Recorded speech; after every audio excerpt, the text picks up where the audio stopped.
DK Shivakumar Delhi ಯಾತ್ರೆಯ ಬೆನ್ನಲ್ಲೇ ಸಿದ್ದರಾಮಯ್ಯನವರ ಬಣ ಅಲರ್ಟ್ ಆಗಿದೆ. ಸಿದ್ದರಾಮಯ್ಯ ಬಣದ ಸಚಿವರು ಸುರ್ಜೇವಾಲಾ ಭೇಟಿಯಾದರು. ನಿನ್ನೆ ಸತೀಶ್ ಜಾರಕಿಹೊಳಿ, ಇವತ್ತು ಸಚಿವ ಎಚ್.ಸಿ. ಮಹದೇವಪ್ಪ ಭೇಟಿಯಾಗಿದ್ದು, ದೆಹಲಿಯಲ್ಲಿ ಸುರ್ಜೇವಾಲಾ ಭೇಟಿಯಾಗಿ ಮಹದೇವಪ್ಪ ಚರ್ಚೆ ಮಾಡಿದ್ದಾರೆ. ರಾಜ್ಯದಲ್ಲಿ ನಾಯಕತ್ವ ಗೊಂದಲದ ಬಗ್ಗೆ ಸುದೀರ್ಘ ಮಾತುಕತೆ ಆಗಿದೆ. ಸಂಪುಟ ಪುನರ್ರಚನೆ ಸೇರಿದಂತೆ ಹಲವು ವಿಷಯಗಳ ಬಗ್ಗೆ ಚರ್ಚೆ ಆಗಿದೆ. ನಾಯಕತ್ವ ಬದಲಾವಣೆ, ಸಂಪುಟ ಪುನರ್ರಚನೆ ಎರಡೂ ಪ್ರಮುಖ ವಿಷಯಗಳ ಬಗ್ಗೆ ಸುದೀರ್ಘವಾದ ಮಾತುಕತೆ ನಡೆದಿದೆ. ಎಚ್.ಸಿ. ಮಹದೇವಪ್ಪ ಭೇಟಿಯಾದರು ಸುರ್ಜೇವಾಲಾರನ್ನ. ಒಂದು ಸುದೀರ್ಘ ಮಾತುಕತೆ ಆಗಿದೆ ಇಬ್ಬರ ನಡುವೆ.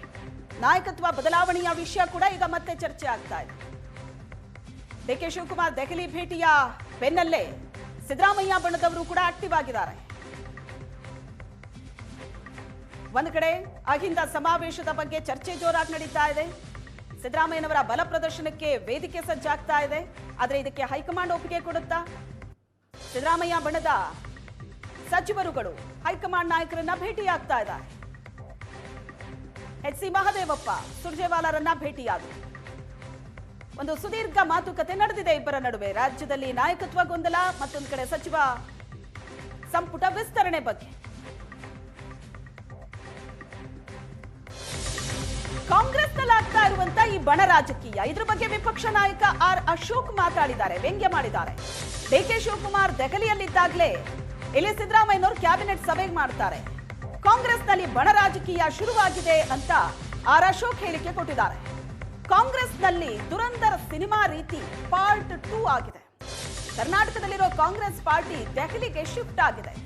ಕುರ್ಚಿ ಕಾಳಗಕ್ಕೆ ಕಾಂಗ್ರೆಸ್ ನಾಯಕರ ಕಾಲೆಳೆದಿದ್ದಾರೆ ವಿಪಕ್ಷ ನಾಯಕ ಆರ್ ಅಶೋಕ್. ಕಾಂಗ್ರೆಸ್ನಲ್ಲಾಗ್ತಾ ಇರುವಂತ ಈ ಬೆಳವಣಿಗೆಯ ಬಗ್ಗೆ ವಿಪಕ್ಷ ನಾಯಕರು ವ್ಯಂಗ್ಯ ಮಾಡಿದ್ದಾರೆ. ಕಾಂಗ್ರೆಸ್ಸಿನ ಬಣ ರಾಜಕೀಯದ ಬಗ್ಗೆ ಕಮೆಂಟ್ ಮಾಡಿದ್ದಾರೆ ಆರ್ ಅಶೋಕ್.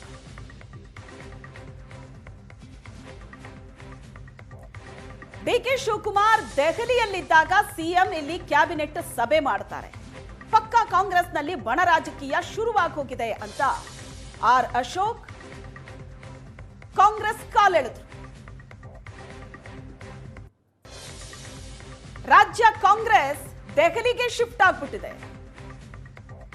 ಒಂದು ಕಡೆ ಸಚಿವ ಸ್ಥಾನದ ಆಕಾಂಕ್ಷಿಗಳು ದೆಹಲಿ ಸೇರಿದ್ದಾರೆ, ಮತ್ತೊಂದು ಕಡೆ ನಾಯಕತ್ವದ ಗೊಂದಲ. ಒಟ್ಟಿನಲ್ಲಿ ಎರಡು ಬಣ ಆಗಿದೆ ಕಾಂಗ್ರೆಸ್ ಅಂತ ಆರ್ ಅಶೋಕ್ ಹೇಳಿಕೆ ಕೊಟ್ಟಿದ್ದಾರೆ.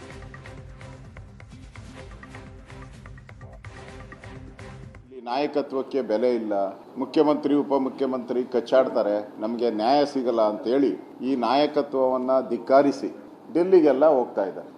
ಅಂದರೆ ಈ ನಾಯಕತ್ವಕ್ಕೆ 3 ನಯ ಪೈಸದ ಬೆಲೆನೂ ಇಲ್ದಂಗೆ ಆಗಿದೆ ಅನ್ನೋದು ಇದರಿಂದ ಸ್ಪಷ್ಟ ಆಗಿದೆ.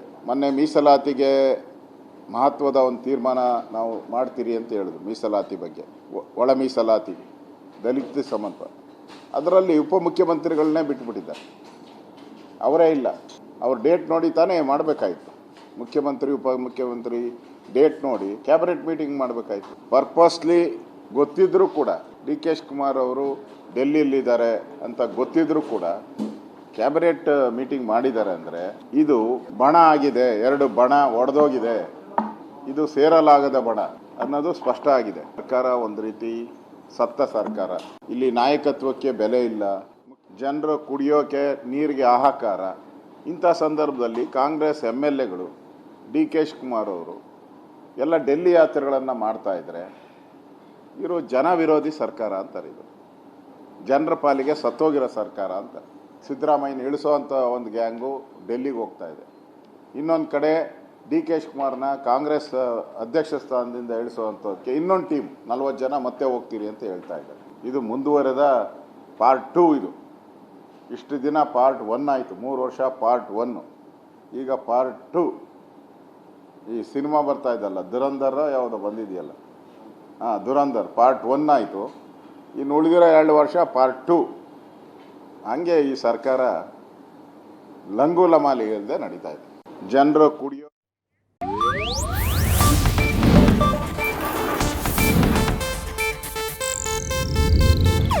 ಇದು ಏಷ್ಯಾನೆಟ್ ನ್ಯೂಸ್ ನೆಟ್ವರ್ಕ್ ಪ್ರಸ್ತುತಿ.